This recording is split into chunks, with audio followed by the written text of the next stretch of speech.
Quality of life. There you go. What is it that brought you to Farm Aid? Well, I have two very dear friends that founded it, Willie Nelson and Neil Young, and this is my third Farm Aid. The other two I was working, and I was raised on a farm, born and raised on a farm, Dodge City, Kansas. And I enjoy eating. Little things like that. Basic stuff. How well do you think people in this country understand what's going on with the farm situation? How important is Farm Aid and trying to raise awareness in that arena? Well, Farm Aid's very important in raising awareness. If people just stop to think for a minute and realize that our small farms are going to become large corporate organizations and corporate entities, I think they'll understand that we need to keep our independent farmers alive. That's what our country is based on, and it's very important, I think, not only for our way of life, but just our heads, think clearly about what democracy is and being American.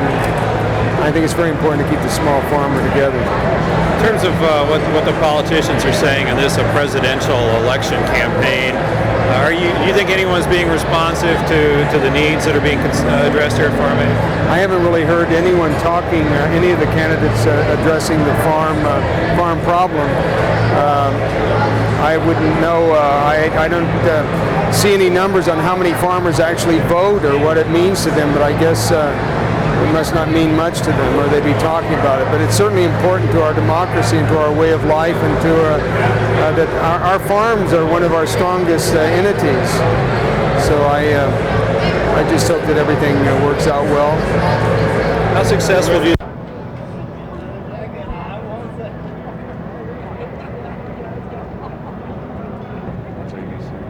Entertainment Tonight.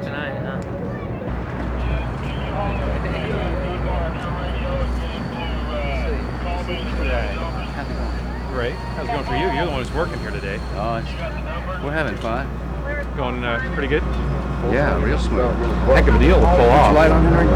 Yeah, but it all falls together. Everybody helps. Does it get easier after 4 Farm Aids? Do Farm Aid 5? Like I say, it gets easier. It does. Everybody wants to help. Everybody wants to see it happen. And that makes it easier. How y'all doing? We're doing great. Getting treated right? Oh yeah, they're treating us great. Good. Is it living up to your expectations so far? As far as the show is concerned, I think it's incredible. The crowd's great, the music's great, and I haven't checked into anything else. That's our first priority, I think, at the moment, is to put on a good show. In terms of Farm Aid, how important is Farm Aid, and how long do you think you'll be involved with trying to get this message out to people? I think as long as it takes, it's an important message. It's not one that you can really walk away from once you know the facts.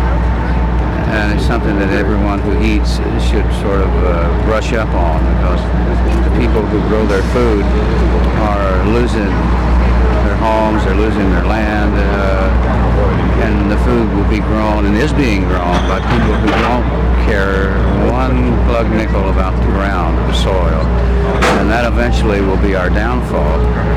I think also the farm economy is directly related to the national economy, and it's the domino effect that we've been talking about since 1985. First it was the farmers, now it's General Motors. There is a tie-in. And you're doing what you can to change that. Well, we're trying to tell some people that there is a connection, and if they can make that connection in their minds, they can see, well, wait a minute, how do we fix it? We build it from the ground up. We go literally back to the soil and put the people back on the soil who know how to care for it and give them enough money to make a living, and everything else will take care of itself. Because when the farmer's making money and paying taxes, all the economy is good. Check the history books. He buys tractors, he buys this and that and the other, and the next thing you know, every job, I understand, every 5th job is agriculture related. So he's an important guy. How does it feel when you're trying to start to get the farmers problems to the attention of the American people, and the politicians who are running for president seem to be ignoring this issue? What emotion goes through your mind when that? Well, I think it's something the voters are to take into consideration. I think they should ask their presidential candidate, whoever he happens to be, what are you going to do for the small family farmer if you're elected? And I'd pin him down and make him answer, and if he's not going to help him, I wouldn't vote for him. Thanks for your time. Sure. Because you have a special guest joining you for...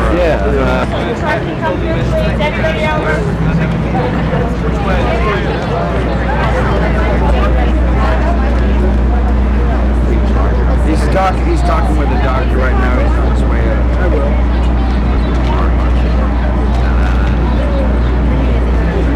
Oh, thank you.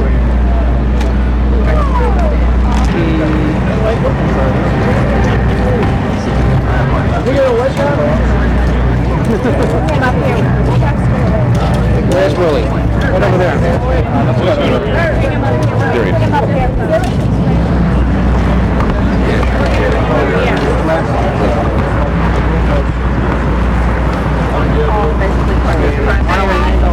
Erwin, come in here. Yeah, excuse me. Hi, Willie. Hey, how are you? Good to see you. Nice to see you.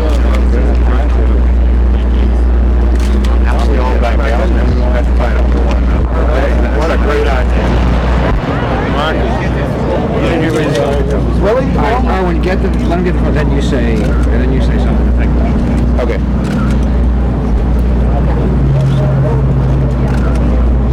We just want to let you know what's happening, which is that the Children's Health Fund, a foundation in New York, which has been putting healthcare programs for homeless kids and medically underserved children around the country, is now fortunate to have had a meeting of Paul Simon and Willie Nelson, and we're beginning to look at a collaboration between Farm Aid and the Children's Health Fund to help us do rural projects for a lot of kids in rural areas who are completely deprived of health care. So mobile units like this will be placed in places where there are children who are just not getting care right now. And so I guess we can take questions and answers, or anybody have any? Sure. Paul, can you just tell us a little bit about the program? Well, the program started in New York City because we have a significant homeless population that's been growing, and the estimates are that there are about 12 to 15,000 homeless children in New York City. So this idea of a mobile unit that brings medical attention to the children was the idea of a woman named Gretchen Buchenholz, who works with various homeless programs for the children in New York. When we started it almost 5 years ago, there are now 3 units in New York, and the unit that's here in Dallas has been here, I think, a little less than a year, isn't that so? Right. We've also used this as an effective tool in rural situations in Mississippi and in West Virginia.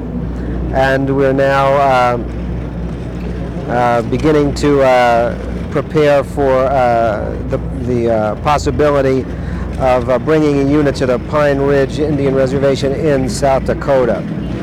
And Willie and I, who've known each other casually for a long. When was the first time we met in that drive-in? 12 years ago, or something? Like 12 years ago.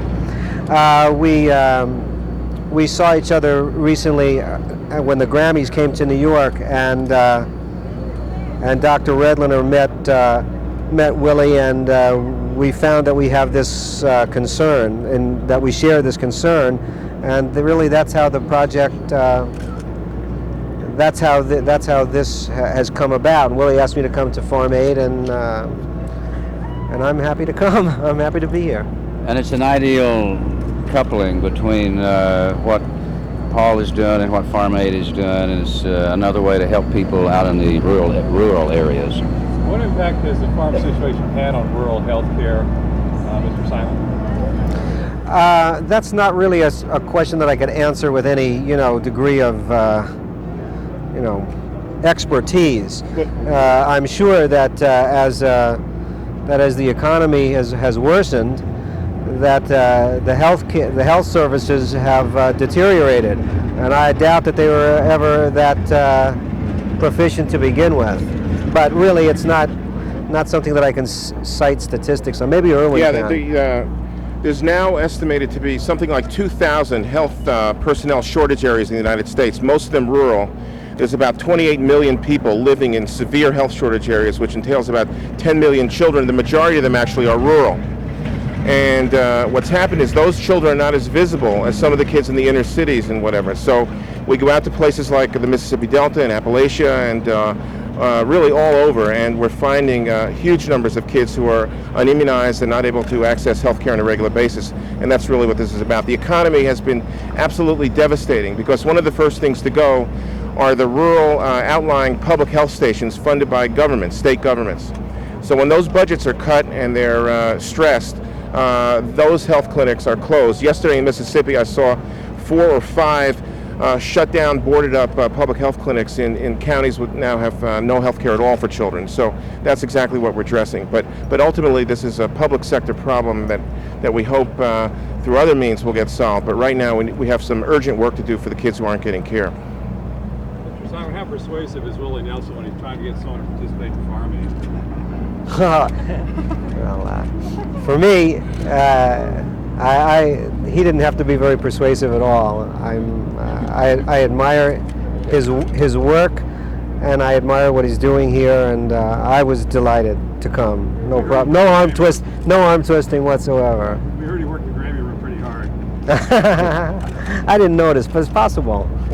We're going to show Willie and Paul this the Dallas unit, which is affiliated with Parkland Hospital here. It's been functioning really to serve a lot of homeless kids. We're going to give them a tour, and then you would be welcome to come on also. We just, from the Children's Health Fund's point of view, want to thank Farm Aid and Willie Nelson very, very, very much for thinking about this potential partnership, which we think will yield some really good work for a lot of kids who are pretty invisible right now, who really need help. We thank you very much, Willie. Yes, sir. My pleasure. Sure.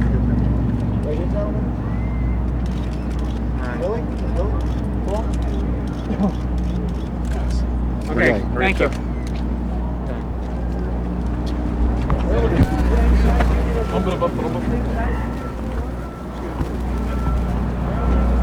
Where are you? You all hold them, maybe 1, 2 at a time. So we have all the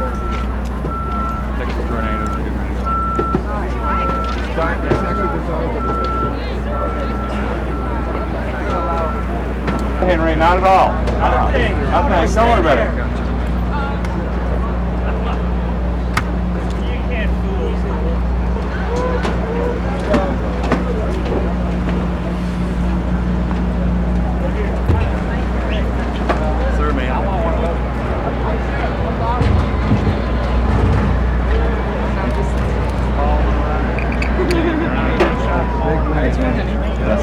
You did a great job.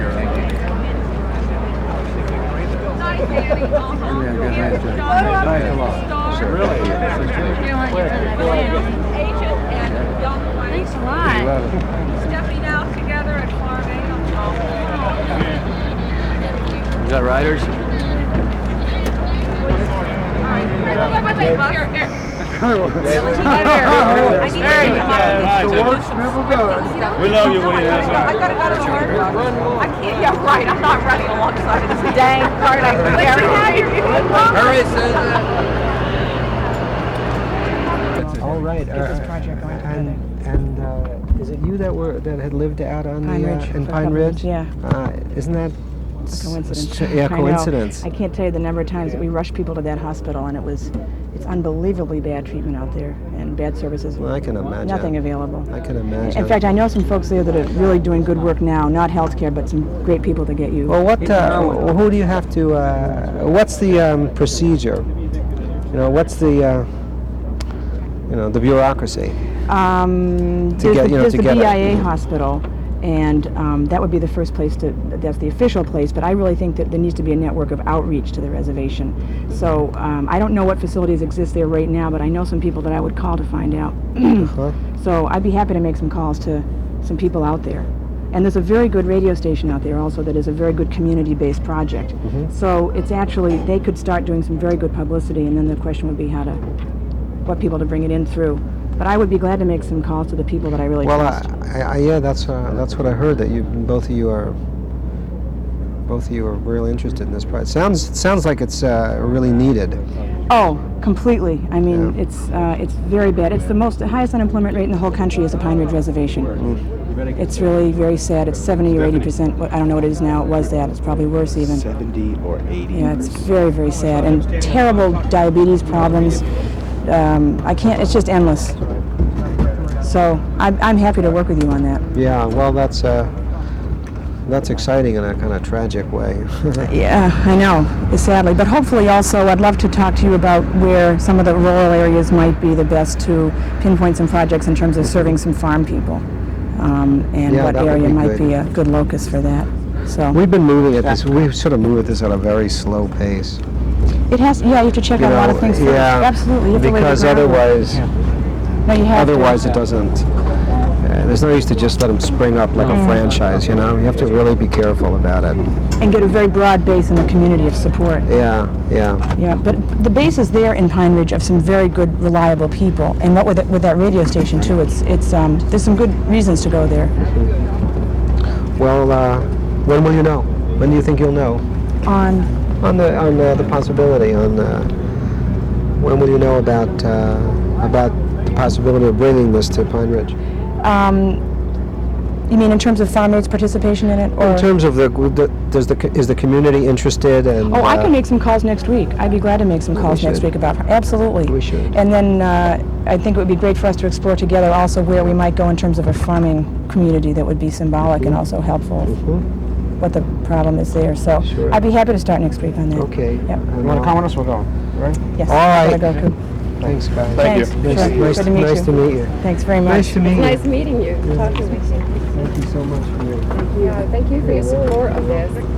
We were, in fact, I was lucky enough to be up in New York in November and saw the New York project, met with the other Yeah. agencies involved. It was pretty neat. I'll let him go through. All right, see you later. Come on. Dave, you coming with us? Back to show. Maybe we use a pin on it there. Really simple. Fine, that's tough. Appreciate all you're doing. Edie should try too. Would you sign this, Edie? Thanks. Okay. Here we are.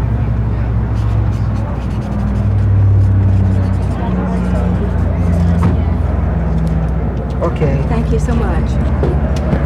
See you later. Thank you. Bye-bye.